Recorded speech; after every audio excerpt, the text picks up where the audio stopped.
各位網上嘅朋友，大家好！大家呢非常之關心粵劇特朗普呢喺西九呢係上映咁啊，今日正式係第一晚啦。咁啊，第一晚之前呢，咁啊原來呢有6個係傳媒呢要訪問我，咁我一聽嘅時候呢，好意外，因為全部都係外國嘅傳媒啊，裏邊有 CNN 啦，裏邊有呢一個嘅路透社啦、俄國㗎啦、日本㗎啦、英國㗎啦咁所以原來通過佢哋都係外國人喎。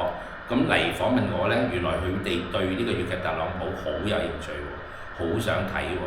咁我先知道原來呢套戲呢已經係好國際性。咁當然我非常之開心啦。第一樣嘢就係我哋嘅廣東大戲，咁通過粵劇特朗普呢個題材呢，係可以去到全世界嘅傳媒同埋外國人都有興趣。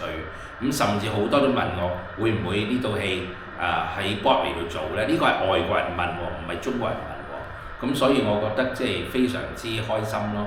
當然我係冇能力將粵劇特朗普咧擺去 Broadway 嘅，因為呢個關係到好大嘅費用啦，同埋好大嘅關係啦。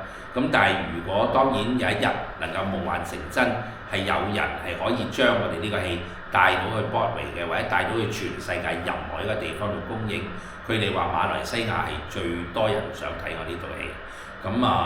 因為佢哋睇慣咗 TVB 嘅戲呢，咁佢哋就會好容易接受到粵劇特朗普。咁我話係咩？咁我話如果能夠馬來西亞有投資方願意係揾到贊助呢，係將我哋呢套戲係搬去呢個馬來西亞做，當然呢個係真係一個夢幻成真啦。